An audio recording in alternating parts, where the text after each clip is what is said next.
I read the book A Thousand Splendid Suns by Khalid Hosseini, and one of the major themes in the book is spousal abuse, and so I'm going to give a presentation on that now.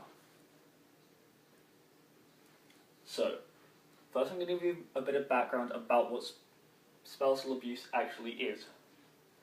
So, spousal abuse is defined as any abusive conduct between intimate partners who are married, dating, or residing in the same residence.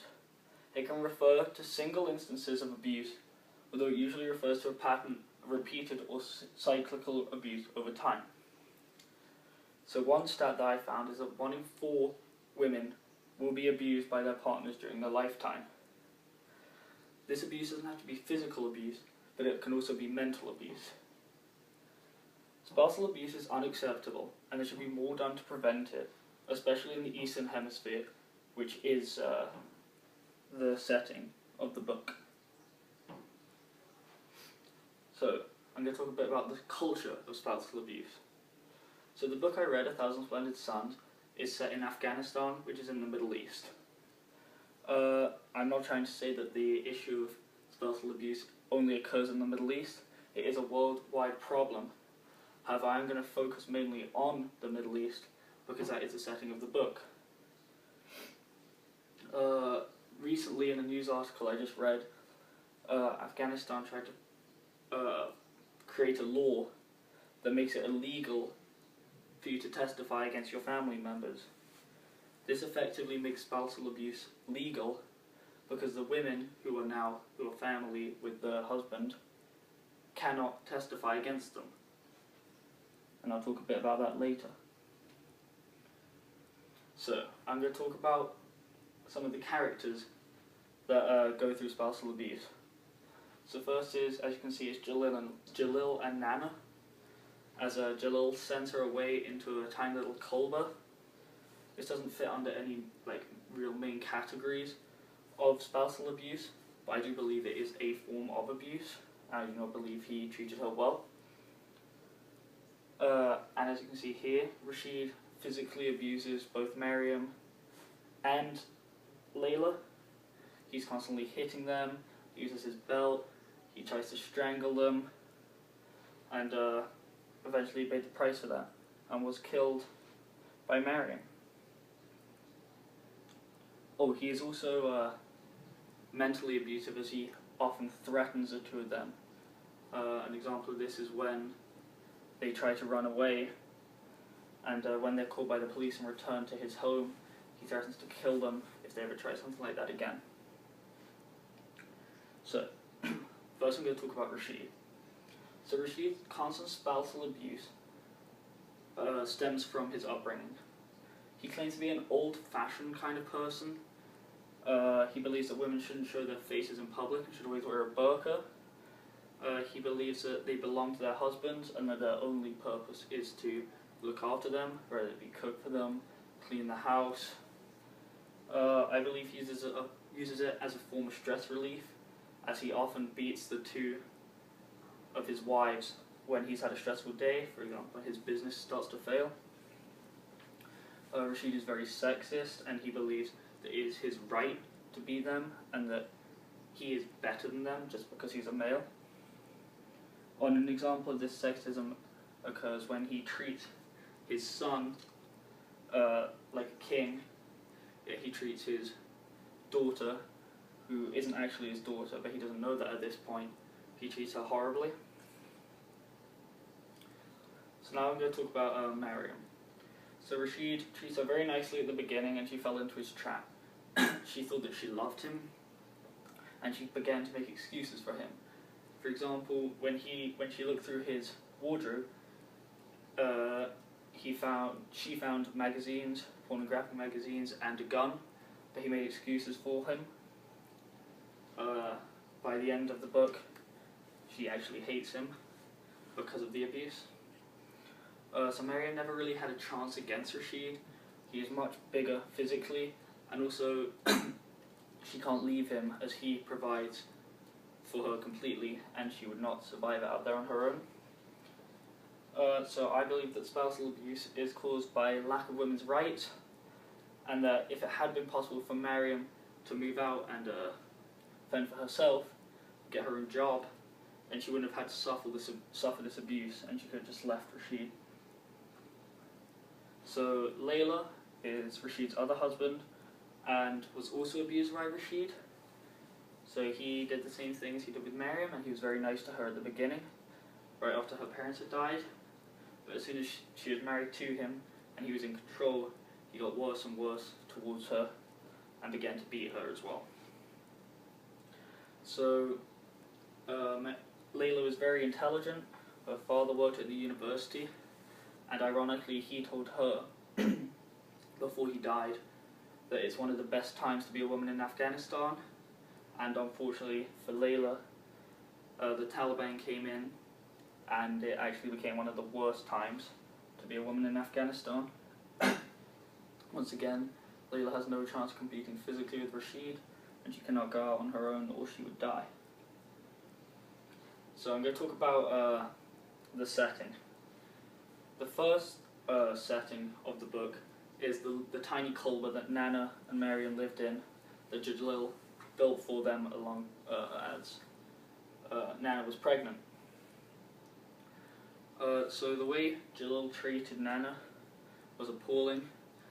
He blamed her for the childbirth instead of himself, and then he effectively exiled her out of Herat into a little clearing which would be out of the way and stop bringing shame upon him. The second setting is in Kabul, in Rashid's house. When Miriam first enters Rashid's house after getting married, the first thing he shows her is the kitchen.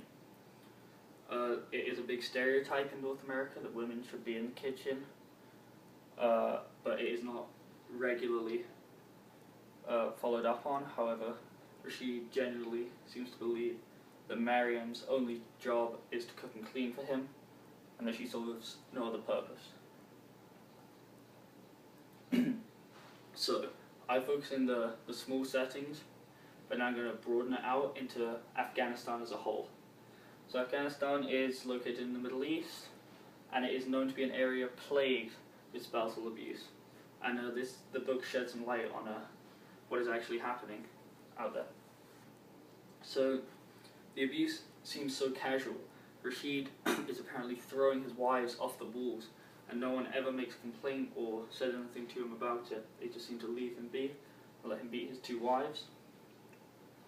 Many stories come out of the region about stonings and beheadings for wives and daughters running away or cheating on their husbands, and sometimes even little things such as like wearing makeup and becoming too westernized can lead to death. So Afghanistan goes through a lot of political unrest throughout the novel, which is very important because not everyone in the Middle East is sexist. And so it's not all the political leaders that are sexist, it's just a few that give the area a bad reputation.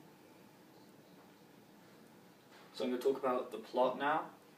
So the plot of the entire book is centered around the two protagonists, Miriam and Layla, and their struggle to survive whilst being married to Rashid, who constantly abuses them. A large part of the plot is about them being beaten and how they get through it, and how they become friends because of it. When Layla first married Rashid, Miriam was angry and jealous, and she did not like Layla at all. But the first time that Layla saw Rashid about to abuse Miriam, she prevented him from hitting her, and ever since then they became really good friends. The relationship grew and grew, and that's ironic because the destruction of Rashid's and Miriam's relationship created Miriam and Layla's relationship. So I'm going to talk about the literary devices that show spousal abuse. So I think the struggle for political power is a metaphor for Rashid's relationships with his two wives. At the beginning, everyone's really happy that the old oppressor has been overthrown, just as the two wives were happy with Rashid. However, after time, they get to know the real Rashid, and how he beats his wife. So, for example, when Layla came in for the first time, she saw that Rashid beats Miriam, and that's like the honeymoon period has ended, and now they see that these oppressors are just as bad. And then Rashid gets worse and worse and treats them poorly, and it gets worse. He begins to not feed them, and so an example of this is where when the Taliban took over, they actually made it worse than it was under the Mujahideens. And so it is a metaphor for the relationships. As some other literary devices, there are a lot of symbols in the book. For example, Rashid's belt. He likes to snap his belt before hitting his two wives with it. So it's a symbol of the abuse itself. However, Aziza is a symbol of hope. She is actually Tariq's daughter rather than Rashid's, and Tariq is not an abusive man, and so she symbolizes hope and shows that not all men are abusive. And a really symbolic part of the book is when Aziz is given up into the orphanage, as it is like Layla and Maryam are effectively giving up hope. So I did a bit of research about spousal abuse in Afghanistan, and I came across an article written by Tara Brady on the 5th of February 2014 on the online mail. Yeah, and it talked about how in Afghanistan they tried to pass a rule, or a law, sorry, about how family members cannot testify against each other, and that if someone does want to testify for spousal abuse, they have to have had two witnesses that are not from their family.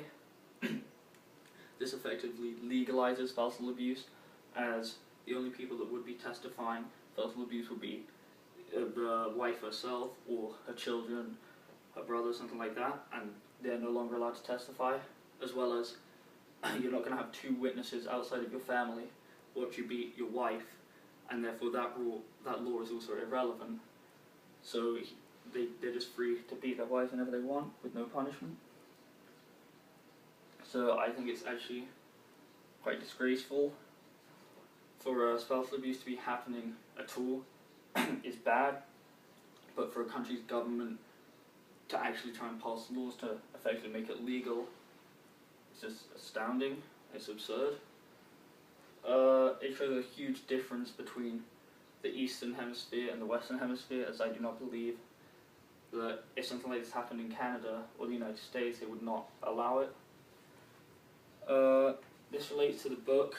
The article relates to the book because Rashid is never punished for beating his wives, and yet when his wives try to escape the beatings, they are actually legally punished, and this results into an even worse beating from Rashid, which is kind of a backwards system.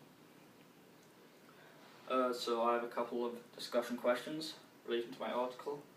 So the first one is, why did the United Nations not act more on spousal abuse, as it is a huge problem, not only in the Middle East but worldwide? Another question is, why do these men feel like they own women and have the right to do whatever they want to women? Is it because of their culture and how they're raised? Is it because of politics and who's in charge of the country?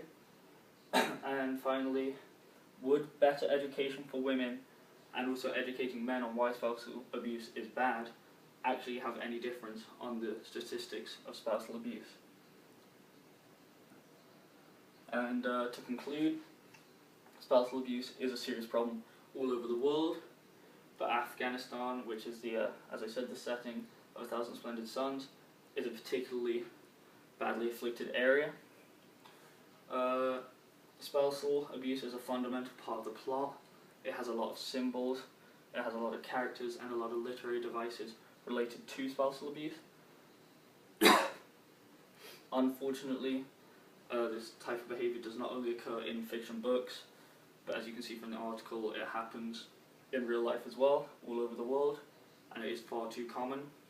And I believe it is primarily caused by a lack of education, and so I don't think anything is really going to change until people are more educated.